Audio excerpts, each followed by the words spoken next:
Ну все, прямо сейчас ужастики буду показывать, все как вы любите.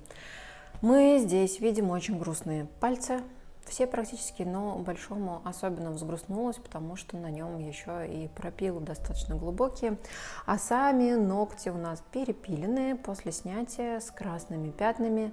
От большого пальца вообще на самом деле мало что осталось, потому что там уже все в труху. Но начнем мы с того, что произведем очищение. У меня есть специальная пеночка от Podio Farm. Давайте я выведу ее на экран, а то я просто устала отвечать на эти вопросы, что там за пенка, что это такое. Короче, специальная штучка, очень хорошая, но абы как ее не купить. Там что-то про обучение и так далее. В общем, это профессиональное средство, но работает действительно здорово. Размягчает, у нее кератолитический эффект, вяжущий эффект и плюс еще антисептик. В общем, во всем она будет хороша. Кроме того, ее можно как пенку и как спрей, в общем, прям везде. Ну, начнем мы нашу работу с того, что я уберу длину уже после очищения. Ну, как длину? То, что похоже на длину, потому что все уже обломано и сильно там не разгонишься. Ну и, как всегда, будем начинать с талька. Кстати говоря, тальком я тут сыпала просто в каком-то неимоверном количестве, потому что ножки влажные и фреза постоянно забивалась. Дальше в работу у нас идет мой любимый пушер от Nippon Nippers. Я показывала его очень-очень много раз, но, наверное, покажу еще раз, вдруг кто не видел. Особенность пушера заключается в том, что с одной стороны у него округлая такая лопаточка по форме кутикулы, а с другой стороны так называемый топорик. Бывает скошенный, а бывает прямой, там две модели, они чуть-чуть различаются.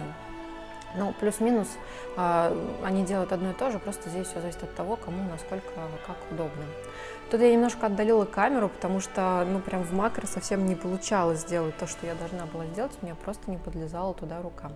Ну, а теперь безопасной фрезой я раскрываю умеренно карман, ну как умеренно, то есть в педикюре у нас не должно быть глубоких карманов, должно быть все так на лайте. Ну так вот, раскрываю карман и параллельно подчищаю наши пропилы. И, кстати говоря, они достаточно легко у меня все ушли. Это, конечно, не значит, что ногтевая пластина теперь восстановлена и все там будет супер классно. И это значит, что их просто сейчас не видно. Ну, типа такой лайфхак, если накосячил на клиенте, то потом взял и спилил. Лучше, конечно, такого не делать. А дальше у меня в работе будет фреза педикюрная капля, красно-синяя насечка, и, как видите, ее нос уже забился.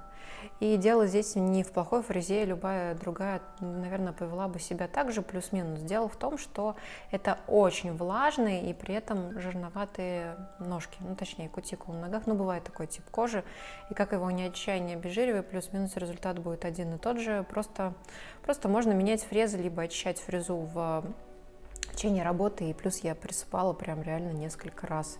Просто я вырезала это, потому что смотреть на это не особо интересно. Мелочевку я дорабатываю красным пламешком. Оно нам нужно для того, чтобы подлезть в труднодоступные места, но при этом никаких глубоких карманов делать мы, конечно же, не будем. Как видите, у нас сбоку там тоже какая-то неприятность, мы ее чуть дальше подчистим и уберем, потому что спасать там, как оказалось, абсолютно нечего. На самом деле ноги достаточно сложные, второй палец длиннее, чем все остальные, и, конечно же, клиент обувь выбирает не по нему, как вы успели догадаться, а именно по первому. Все любят так делать, а на самом деле нужно выбирать по самому длинному, потому что если мы выбираем по первому, по привычному, то самый длинный он потом будет делать вот так в обуви. Я думаю, что это понятно, да, и в итоге мы получим такое искривление, его еще называют молоткообразным состоянием.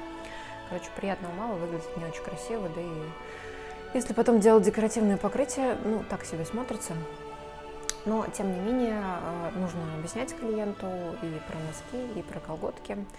А тут мы пытаемся выковырять что-то около ногтевое, то самое задержимое, как только я его не называла, но как его ни зови, оно там есть, и вычищать его нужно обязательно. Тут, конечно, узкая, но обувь, естественно, носы. И, кстати говоря, забыла сказать, она еще танцует. Она решила заняться танцами. Такой вид танцев называется high heels. Ну, переводится с английского «высокие каблуки».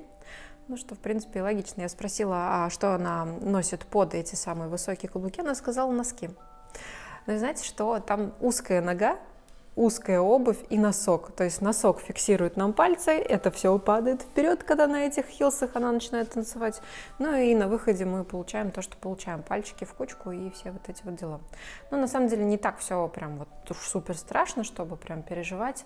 Можно зачистить, привести в порядок, и все нормально будет с этими ножками. Уже после обработки ногти выглядят более-менее адекватно. Конечно, наши мечты о френче накрылись медным тазом. Честно скажу, я взяла модель, чтобы сделать френч. Вот было такое у меня желание. А не сделать ли крутой френч? У меня же новая кисточка, но как бы нет. Покрытие у нас было вот маслом Total Des Adomix. Это все, что мы можем себе позволить, но зато у нас есть увлажнение. Ножки задышали, как принято говорить, да, то есть после педикюра всегда чувствуется такое облегчение, чувствуется легкость в ногах. Также, естественно, я рассказала, для чего мы используем масло, для эластичности пластины, для питания, для профилактики. Очень хорошее средство, советую его в любой непонятной ситуации. Масло – это наше все. И кто смотрел внимательно, видел, что я нанесла его бесконтактно, то есть я его капнула на расстоянии. Это очень уж любите вы меня в этом упрекнуть. В общем, вот такой результатик у нас получился. Напишите свои комментарии, как вам такая работа. Вот как смогли, так и спасли. Жду ваших комментариев. С вами была Алена. Пока-пока.